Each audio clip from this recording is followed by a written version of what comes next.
In the meantime, Machina stirs in Marcus's care. Infuriated, she scowls at him as he welcomes her with a self-satisfied grin. Machina, who has been seized by the antagonist Marquise Five, apprises her that he snatched her to rejoin her with a former companion. He's referring to Velto. Seething, Machina denounces him, labeling him a betrayer. Marquios clarifies that her pronouncements are pointless because they are now in the center of Shinjuku, precisely beneath the ether reactor, a ceremonial, mystical installation known as the Eternal Furnace.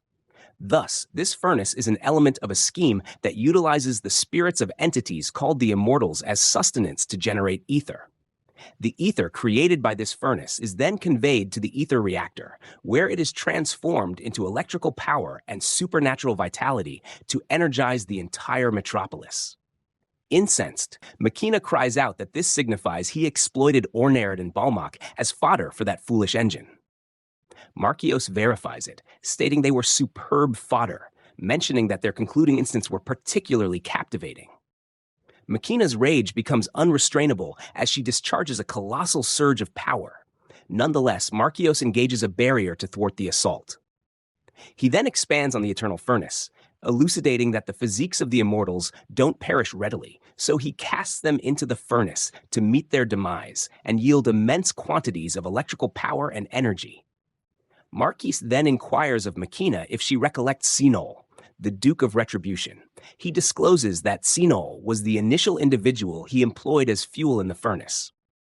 The Marquise reminisces about how numerous immortals have expired in the furnace, depicting the anguish Sinol suffered as his body combusted and his spirit was incinerated.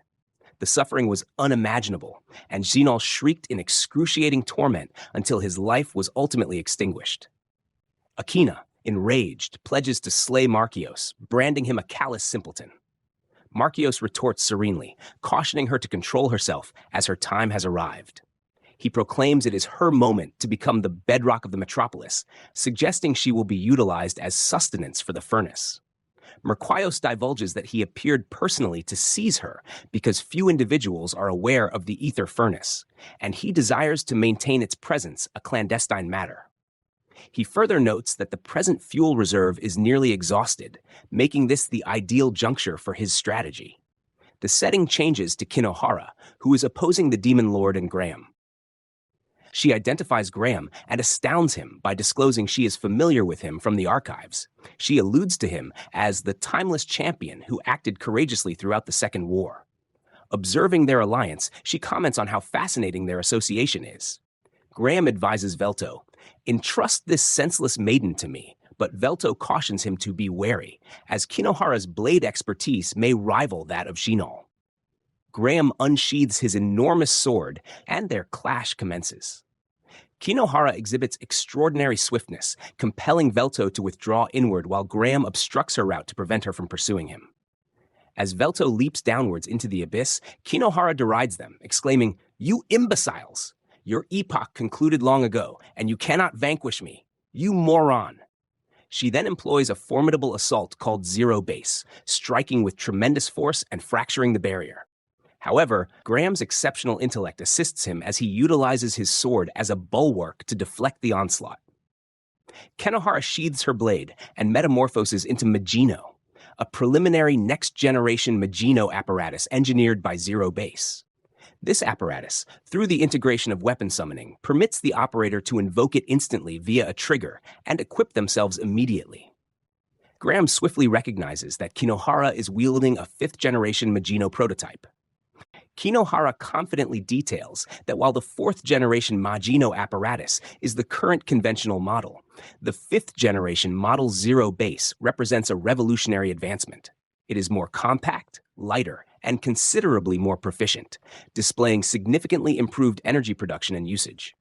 However, its singular shortcoming is its dependence on the operator's mystical reserves for operational duration, a restriction she assures will be addressed in the future.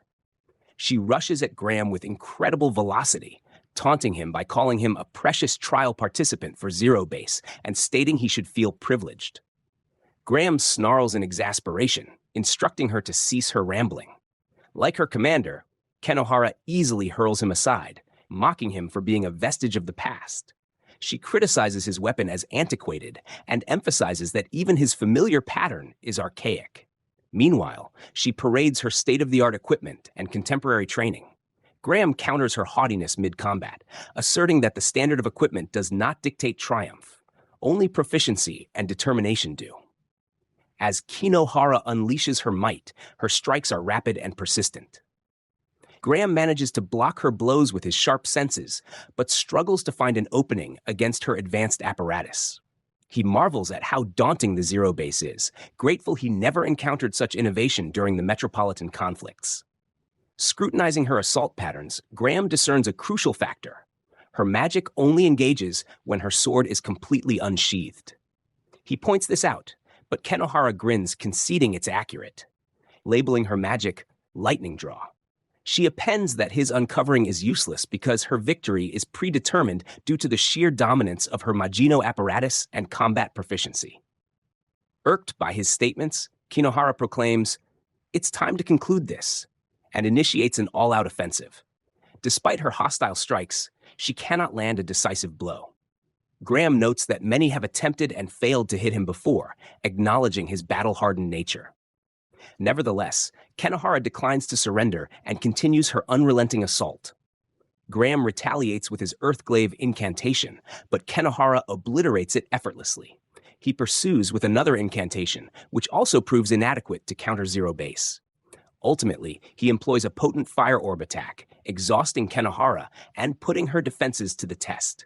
While the attack cannot breach her shield, it decelerates her, granting Graham precious time. Grinning, Graham comments that this old maneuver, his adversary the Shadow, employed against him 500 years prior, still proves efficacious even against her modern preparation.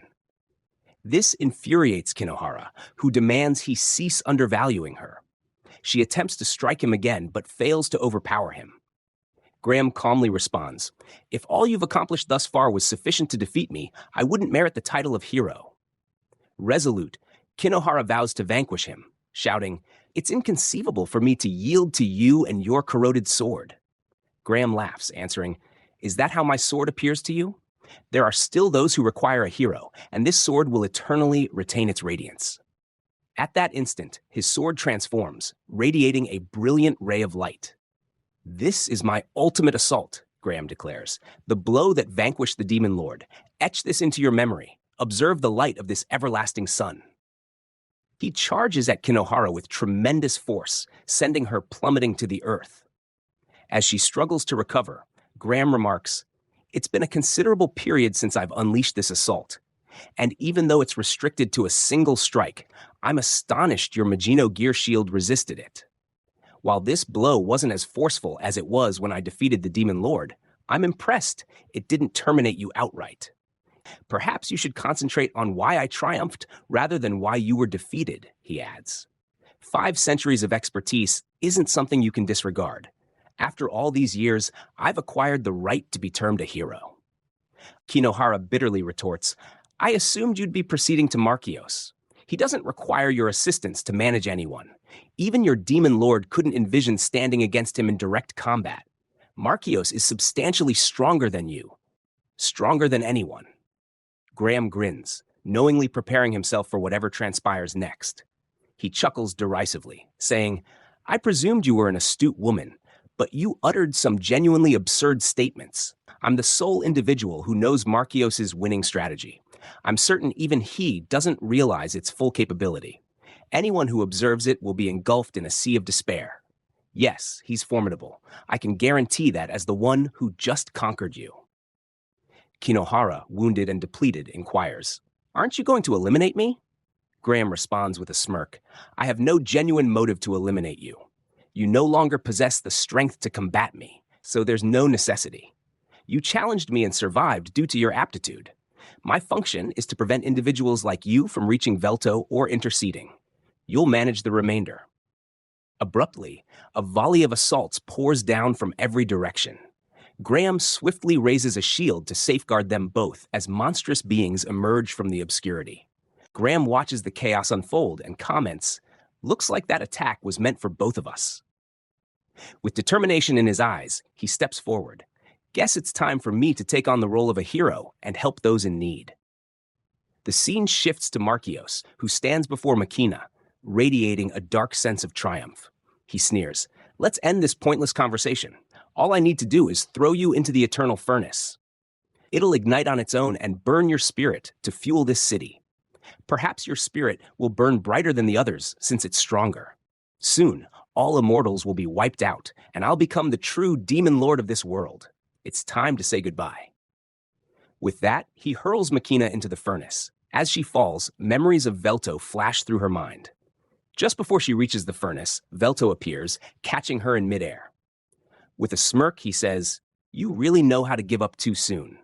He adds with a touch of regret, "I came here to save you."